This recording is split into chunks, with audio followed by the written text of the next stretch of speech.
Andres from AA Sports reporting after attending the Sharks game against the Colorado Avalanche on December 19th of 2024. This was the first game between both teams following the trade deal with Mackenzie Blackwood and Givani Smith from the Sharks to the Avalanche, and Kovalenko and Georgiev going to the Sharks. So it was very interesting to see the four players playing for their new teams against their now old teams. It was also my 21st birthday, so it was really cool to go to this game, which happened to be on my birthday, making it a bonus experience and a great time with family, as I got to go with my parents as well. Unfortunately, though, the Sharks lost this game 4-2 against the Avalanche, but it was nevertheless an interesting game to watch. This was a game where the Sharks' offensive front definitely didn't play as well as they did against Winnipeg, who they played just 2 days prior. And it wasn't because they played, awful or were just terrible on the ice. Both Grundstrom and Eklund scored goals in this game, but I think it was because Mackenzie Blackwood was just that good in between the goalposts for Colorado in this game. He had an elite performance in his first game in SAP Center, no longer as a Sharks player. And that was a notable matchup during the game and battle between the two goalkeepers. For the first time since being traded, we got to see both goalkeepers, Blackwood and Georgiev, go head-to-head with their new teams, as both were starters for this game. And while we already knew this when the trade deal was made, this game further confirmed that the Avalanche definitely walked out the bigger winners of that trade deal through acquiring Mackenzie Blackwood, who was clearly the better goalkeeper. And Georgiev's shaky performance, along with the defense and their limitations and flaws right now, resulted in the Avalanche being the better team in this game, and Colorado won convincingly by 2 goals. Final score, Avalanche beat the San Jose Sharks 4-2 at home. Here are the Sharks' performance grades for this game. Offensive front, B-.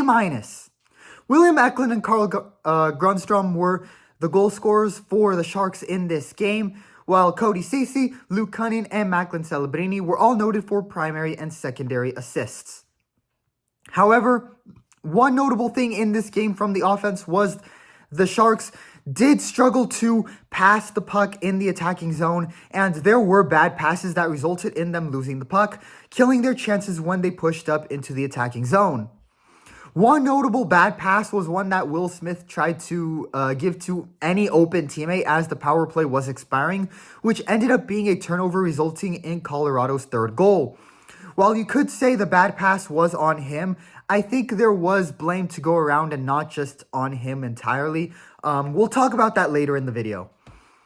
However, it wasn't as if they completely shot themselves in the foot. And this was the main reason they lost. While the offensive front didn't play as well as they did against the Jets, part of the reason the offense was struggling to score was also simply because of how good Mackenzie Blackwood was in between the goalposts for the Avalanche. Blackwood made 32 saves, including the notable save against Will Smith, and a save percentage of 94%. So while bad passing in the attacking zone was definitely a notable issue in this game for the Sharks, their struggles were also simply because Colorado acquired an elite goalkeeper from the Sharks and have a strong defense. Defensemen, C-. Defensively, the Sharks were actually decent, despite still overall having obvious room for improvements. One of those improvements they need to make in the future is their ability to kill the power plays. The team's inability to kill power plays was arguably the biggest reason why the Sharks lost this game, as 2 of Colorado's goals came on power plays.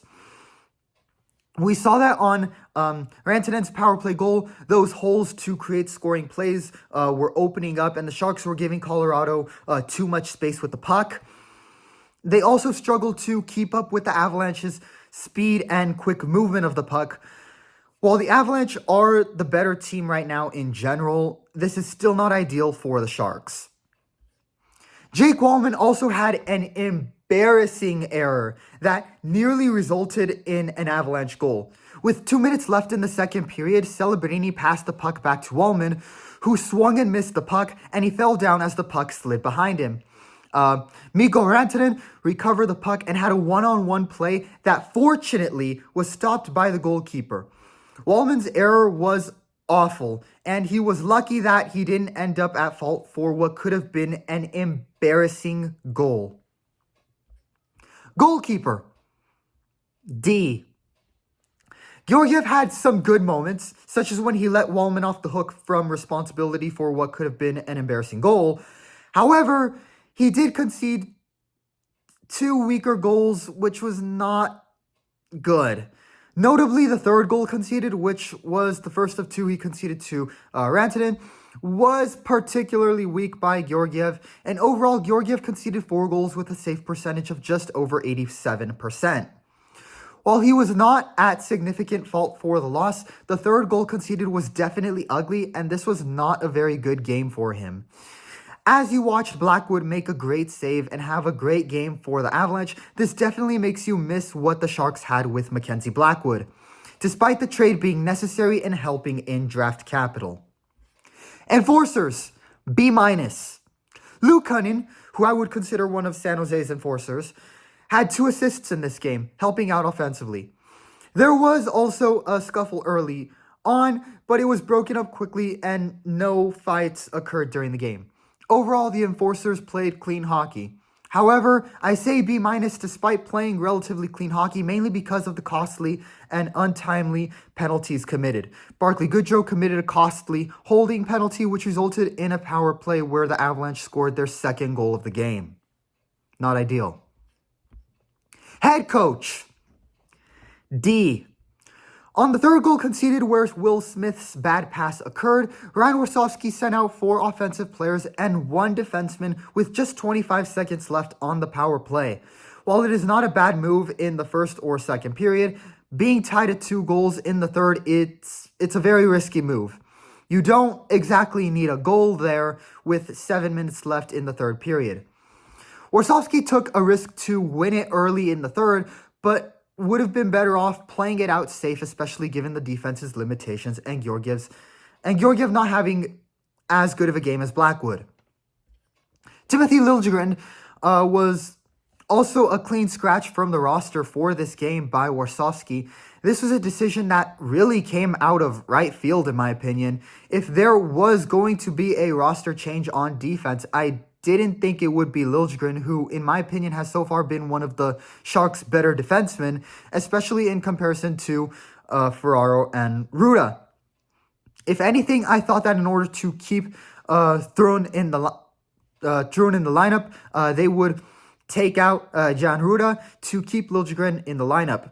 While Liljegren is not elite by any means, Jan Ruda has been very mistake prone. Last game, he was awful versus the Jets, and I'll say the same thing for Ferraro, whose mistake resulted in the game-winning goal for Winnipeg. That does show that Ferraro and Ruda are still guys Warsofsky trusts, his go-to players, despite their mistakes. But as the season progresses, that is starting to slowly look more questionable. This is one of the first games where I did question some of the decisions he made. I do think he made mistakes in his coaching performance versus the Avalanche. However, as a rookie head coach, these mistakes, such as having only 1 defenseman on the ice as the power play was ending, are certainly learning decisions. Look for Warsofsky to learn from these mistakes and grow from them going forward. Final score, Colorado Avalanche win 4-2 on December 19th in downtown San Jose.